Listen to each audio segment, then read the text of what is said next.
A pleasant day to everyone, and welcome to International Research Conference on Technology, Culture, and Society. My name is Amerigo B. Ramos Jr. from Bulacan Agricultural State College, and I am here to present to you my study entitled Effectiveness of Cocoa Carb, Activated Carbon from Coconut Shell as Face Mask Filter. People can choose not to drink dirty water, but they cannot choose the air they will breathe. One of the pressing issues that our environment is facing nowadays is air pollution. And based on the annual report of Rural Health Unit of Municipality of San Ildefonso, there is a significant increase from 2014 to 2015 in the lung diseases and other respiratory related disorders. An intervention or simple action to minimize the effect of air pollution on a smaller scale is a must. It is imperative to look for means to mitigate the pressing concern. The humble coconut tree or coconut shells are abundant in San Ildefonso, yet they are underutilized. So these are potential materials for green technology. Objectives of the study. The general problem of the study is how effective is the use of cocoa carb as face mask filter. Specifically, the study aims to accomplish the following objectives: to fabricate face mask filter using coconut shell activated carbon, to determine the significant difference between the use of cocoa carb as face mask filter and a regular face mask in filtering the air pollutants, and to determine the most suitable and effective characteristics of activated carbon from coconut shell as face mask filter. The research model is input, process, output, and outcome, where the outcome is the significant difference between the cocoa carb face mask and regular face mask. Materials and methods. The procedures are drying, carbonization, pulverizing, sieving to produce or separate powder carbon and granular carbon. And there is also an activation process through the application of calcium chloride solution. Drying in the oven to produce cocoa carb. So these are the coconut shells, and then these are purchased from San Ildefonso Market, and they are washed and dried for 24 hours.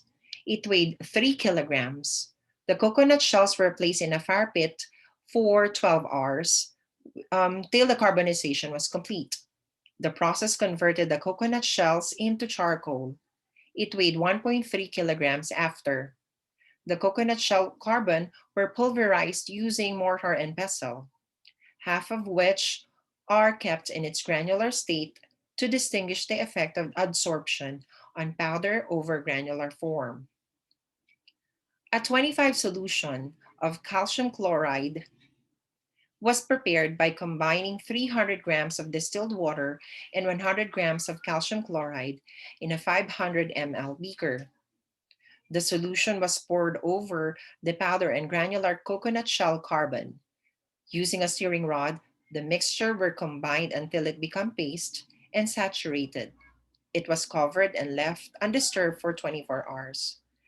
The mixture were then spread on a cheesecloth to dry for another 24 hours. The dried mixture were rinsed and placed in a baking pan, then baked in a regular microwave oven at 250 degrees Celsius for 30 minutes.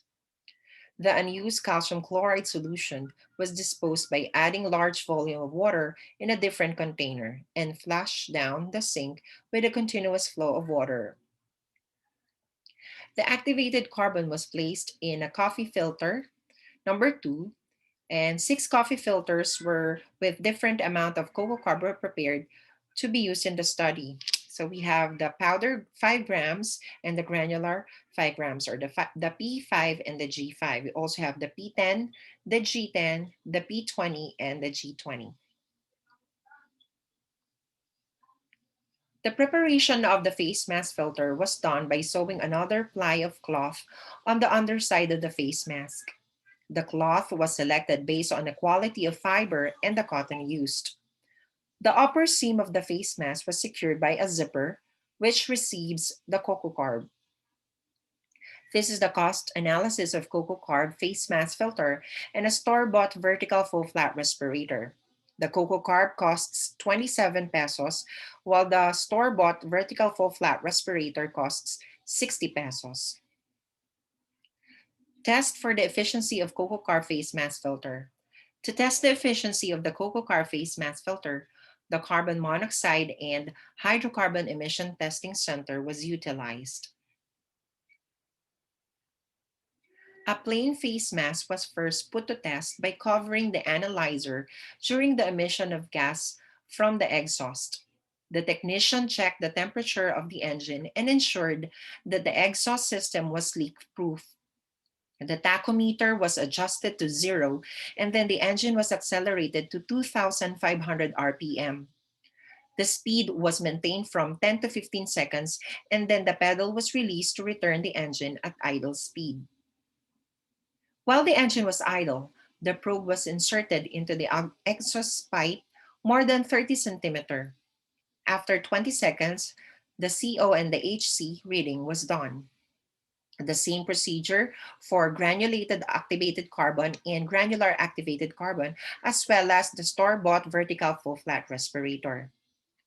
3 trials per filter were done for comparison and validation. The results and discussion. The table shows that commercially available masks were able to filter around 23% and 20% of the total carbon monoxide and hydrocarbon emissions, respectively. In addition, the vertical full flat respirator embedded with the activated carbon's performance in filtering harmful particulates is just comparable with normal plain mask, indicating the inefficiency of the material in significantly decreasing the particulate content. In this table, the filtering ability of the fabricated face mask containing granular activated carbon was presented. As observed, it is substantial decrease in the amount of carbon monoxide and hydrocarbon emissions with increasing mass of granular activated carbon. For instance, at 10 grams, 52% and 54% decrease in the carbon monoxide and hydrocarbon emissions, respectively, were reached. This is considerably higher than the efficiency of commercially available masks used in the experiment. The capability of the fabricated mask containing powdered activated carbon was shown.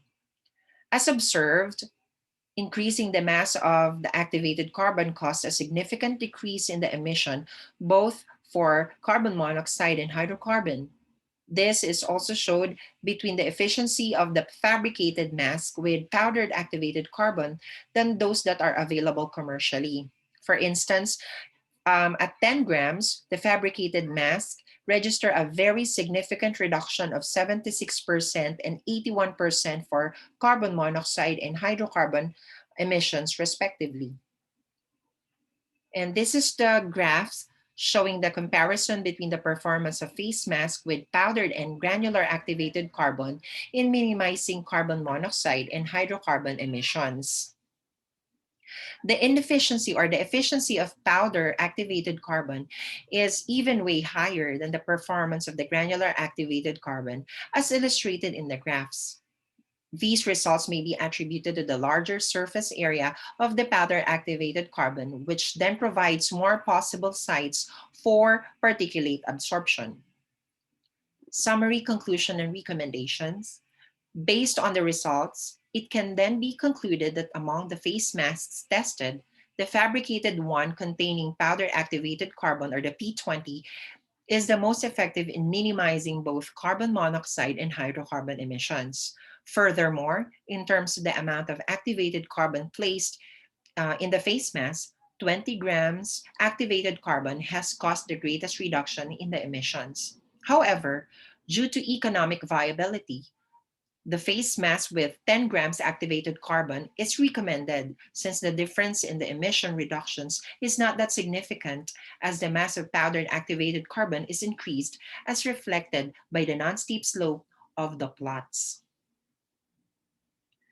Thank you very much for listening, and God bless us all.